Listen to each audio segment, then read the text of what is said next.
asifiwe watoto. Asifiwe tena. How are you ni? Mko wazima? Natumai mko wazima. Hata nami ni mzima, nashukuru Mwenyezi Mungu. Ni kwa ulinzi wake mwema ametulinda wiki nzima hadi siku hii ya leo tumekusanyika hapa ili tupate kusikia kutoka kwake. Karibuni sana, karibu katika mafundisho yetu ya siku ya leo. Na wakaribisha sana tupate kusikia kutoka kwake Mwenyezi Mungu. Na kabla hatujaendelea, ningependa tuimbe pambio tuweze kumtukuza naye Mwenyezi Mungu. Tutaimba pamoja. Mwamba mwamba mwamba mwamba mwamba mwamba, Yesu ndiye mwamba. Mwamba mwamba mwamba mwamba mwamba mwamba, Yesu ndiye mwamba. Na watoto wote watasimama, singi wao ukiwa kwenye mwamba. Na watoto wote watasimama, singi wao ukiwa kwenye mwamba. Mwamba mwamba mwamba mwamba mwamba mwamba, Yesu ndiye mwamba. Na tuombe. Baba, katika jina la Yesu nimekuja mbele zako asubuhi hii kukushukuru ni kwa ulinzi wako mwema. Umetulinda wiki nzima hadi siku hii ya leo. Jehova, umetufikisha ili tupate kusikia kutoka kwako. Baba, naja mbele zako nikiamini kwamba Jehova utakuwa pamoja nasi. Tunapoanza Jehova mafundisho yetu, kaa nasi, saidia yote Jehova, utubariki. Naombea watoto wote popote walipo Jehova, tunajua kwamba kuna hata wenye hawajisikii vyema, wenye wako hospitalini, wenye wako nyumbani. Tembea Bwana, nyosha mkono wako wa uponyaji ili wafikie watoto wote. Baba, ni asante kwa sababu utatuongoza hata kwa mafundisho yetu. Tuomba Roho Mtakatifu awe pamoja nasi, atufunze Jehova, tutakapofika mwisho tutakushukuru. Bariki watoto hawa, uwaonekanie, na kwa kila jambo tutakushukuru. Ni katika jina la Yesu nimeomba nikiamini. Amen. Karibu sana, karibu katika mafundisho haya ya siku ya leo. Na kabla hatujaendelea, tungependa kujikumbusha yale tuliyojifunza wiki iliyopita. Wiki iliyopita tukajifunza kuhusu Esau na Yakobo, na zaidi ya yote tukajifunza juu ya Jacob being dishonest. Tukaona yale yaliyomtokea kwamba alipodanganya ndugu yake Esau, akamnyang'anya birthright, zaidi ya yote akachukua mbaraka wake, na hapo mwisho naye akapata kudanganywa na mjomba wake. Badala angeoa Rahel akapewa Lea. Tukaona matokeo yale yaliyotokea kwa kutumia uongo. Siku hii ya leo tutaenda kujifunza hadithi yetu ya Biblia tofauti kidogo kuhusu yale tulijifunza wiki iliyopita.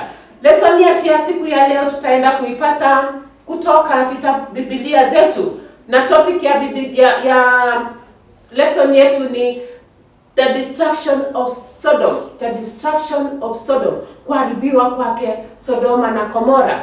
Na hadithi yetu ya Biblia itaenda kutuambia kwa nini waliharibu Sodoma na Gomora. The destruction of Sodom, kwa nini waliharibu na ni nini ilifanyika ndio ikaharibiwa na Mungu. Tutaenda kupata hadithi yetu ya Biblia na itatuambia na itatufunza kutoka kitabu cha Mwanzo, mlango wake ni wa 19 mstari wa kwanza hadi 29. Kitabu cha Mwanzo, Genesis chapter 19 verse 1 to 29. Hadithi yetu ya Biblia. Tutaenda kusikia kwa nini walidestroy Sodom, kwa nini waliharibu Sodom na Gomora. Hadithi yetu ya Biblia itaenda kutufunza, itaenda kutuambia na kwa nini hii Sodoma ikaharibiwa. Tukaambiwa hapo zamani kulikuwa na mji ulikuwa unaitwa Sodoma. Na huu Sodom ulikuwa mji kama tuseme Cheblaskei yetu, village kama Cheblaskei yetu, ama mji kama Eldoret. Ikawa Sodoma ilikuwa mji uliokuwa unafanya maovu sana. Tunaambiwa na hadithi yetu ya Biblia kwamba kulikuwa na mambo machafu, kulikuwa na mambo maovu sana. Katika mji huu kukawa na mtu mmoja kwa jina Lut. Tuseme kwa jina Lutu.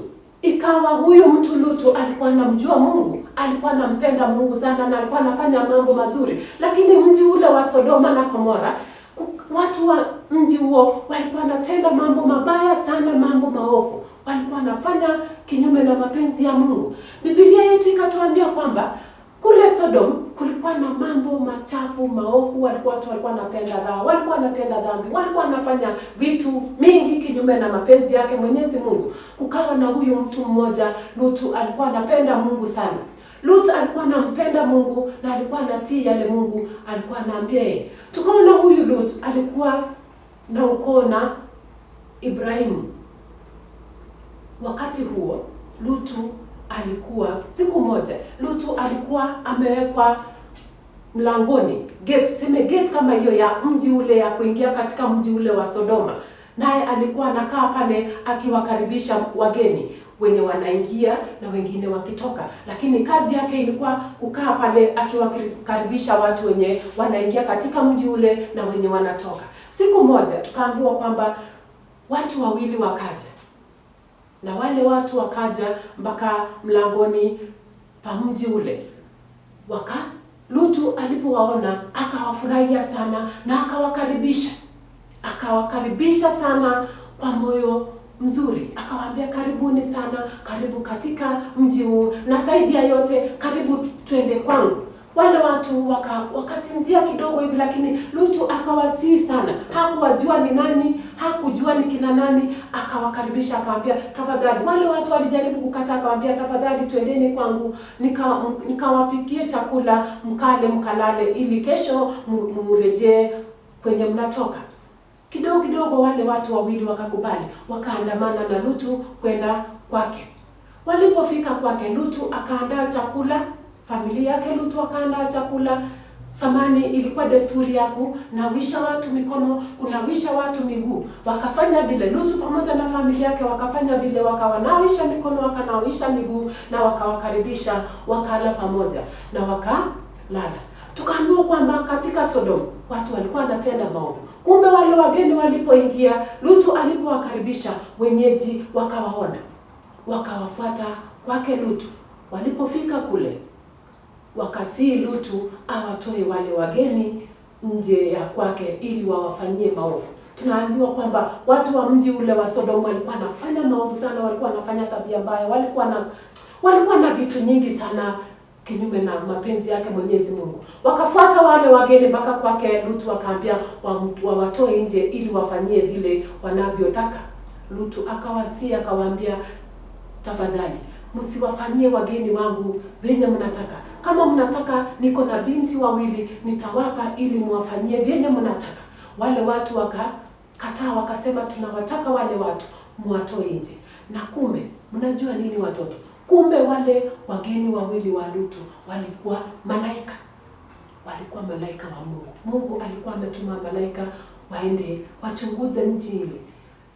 Walipozidi sana kuambia Lutu wawatoe wale nje, wakataka hata mpaka kumchapa Lutu. Wale malaika wakafungua mlango na wakashika Lutu mkono na kumrudisha ndani ya nyumba, na wakafunga mlango, wakasimama pale mlangoni. Waliposimama mlangoni, kwa sababu walikuwa malaika wake Mwenyezi Mungu, wakapiga wale watu na upofu.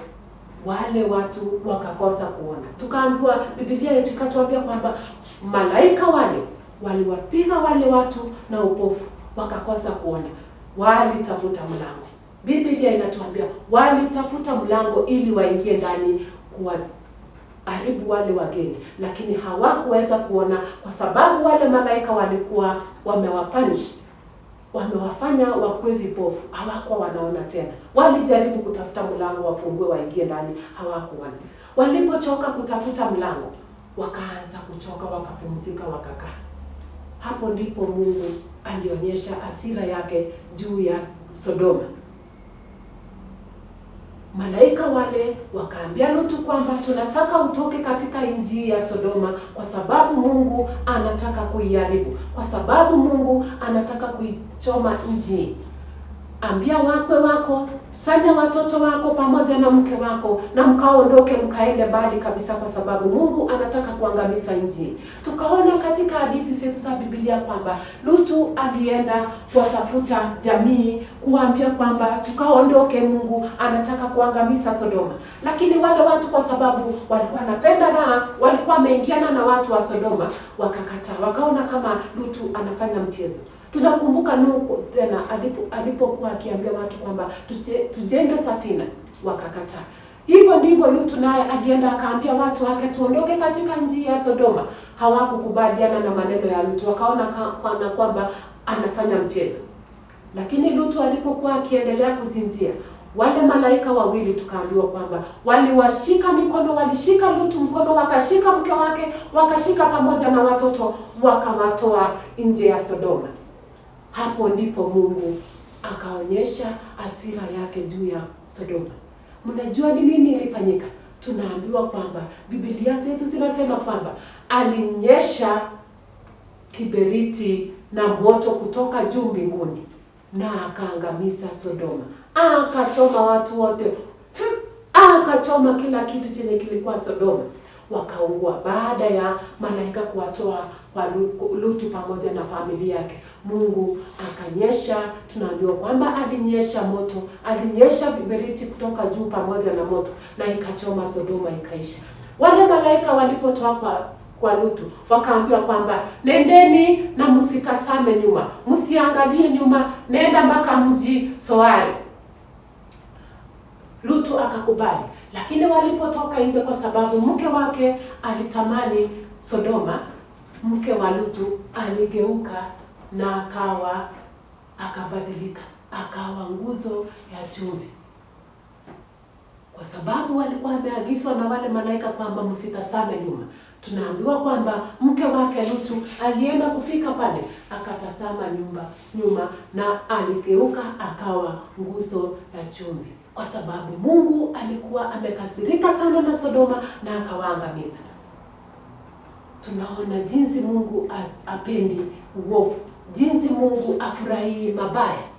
Kama sisi watoto, tunaona kwamba hadithi inatufunza kwamba ni vyema tufuate maagizo na tuache kufanya dhambi, kwa sababu Mungu apendi dhambi, apendi mabaya, apendi vitu vyenye vinafanywa kinyume na mapenzi yake. Tumeona jinsi Sodoma ilivyochomwa. Walichoma kama vile waliangamiza ulimwengu na maji wakati wa Nuhu. Hapa pia Mungu akaangamiza Sodoma na Gomora kwa moto. Kuna mtu ameimba kwamba Sodoma na Gomora, Sodoma na Gomora, kweli walitenda nini? Sodoma na Gomora walitenda dhambi, Sodoma na Gomora walitenda dhambi. Kwa hivyo watoto, Mungu apendi dhambi, apendi kufanya maovu, apendi kufanyia mwenzako mabaya. Wacha Mungu atubariki sana, na zaidi ya yote tufanye mapenzi yake Mwenyezi Mungu ili aweze kutubariki, na zaidi ya yote atuokoe kwa yale mabaya. Tunaona jinsi alivyowaokoa familia yake Lutu. Hata sisi kama watoto tukifanya mapenzi yake Mwenyezi Mungu, tukimpenda, tufanye yale mazuri, atatuokoa na yale mabaya yote, hata tuangamiza kama vile aliangamiza Sodoma na Gomora. Mungu anatupenda sana kama watoto, na zaidi ya yote anatusi ili tupate kufanya yale anayompendeza ili aweze kutubariki. Na kabla hatujamaliza, ningependa tuseme memory verse yetu. Na memory verse yetu tutaipata kutoka kitabu cha Wakorintho wa kwanza, 2 Corinthians chapter 6 verse 17. Wakorintho wa pili mlango wake ni wa 6 mstari wa 17. Wakorintho wa pili mlango wa 6 mstari wa 17, na inasema hivi: kwa hivyo tokeni kati yao mkatengwe nao, asema Bwana, msiguse kitu kilicho kichafu, nami nitawakaribisha. Nitakuwa baba kwenu, nanyi mtakuwa kwangu wanangu na wa kiume na wa kike, asema Bwana Mwenyezi. Turudie tena Wakorintho wa pili mlango wa 6 mstari wa 17, na inasema hivyo: kwa hivyo tokeni kati yao mkatengwe nao, asema Bwana, msiguse kitu kilicho kichafu, nami nitawakaribisha. Nitakuwa baba kwenu, nanyi mtakuwa kwangu wanangu wa kiume na wa kike, asema Bwana Mwenyezi. Memory verse yetu imetuambia kwamba tutoke kwa watendao maovu, tusiguse chochote wanaofanya kibaya, na Mungu atatukaribisha. Nasi kama watoto wadogo tutakuwa watoto wake wa kiume na wa kike, na zaidi ya yote atatubariki. Na wacha Mungu awabariki sana, na zaidi ya yote tujitenge na kutenda uovu, kwa sababu Mungu apendi dhambi, apendi maovu. Tukae na wenzetu vizuri, tupendane na tuwatendee mema. Mungu atubariki sana. Na tuombe. Baba, katika jina la Yesu nimekuja mbele zako kukushukuru ni kwa ulinzi wako. Umetulinda tangu tulipoanza mafundisho yetu, na zaidi ya yote Jehova umetubariki. Umetufunza kwamba Jehova tutoke kwa watendao maovu ili upate kutubariki na kutuonekania kwa kila wakati. Tunaomba kwamba Jehova utuongoze, na zaidi ya yote utulinde Jehova tusiweze kutenda maovu. Tuomba Jehova kama watoto wadogo, Jehova ukae nasi, tubariki, tembea nasi, kaa nasi popote tuendapo, ili kwa kila jambo Jehova tupate kukutegemea. Naombea hata na wazazi wa watoto hawa Bwana, wabariki, na zaidi ya yote uwape mahitaji wanaohitaji, ni kwa ajili ya ulezi wa watoto hawa. Baba, ni asante kwa sababu ya mafundisho haya. Naomba kwamba yakae ndani ya mioyo ya watoto hawa Jehova, ili kwamba iwe mwanga katika maisha yao. Baba, ni asante kwa sababu utatutendea mema, utatulinda tutakapoonana tena. Tutakushukuru. Ni katika jina la Yesu nimeomba nikiamini. Amen. Mbarikiwe.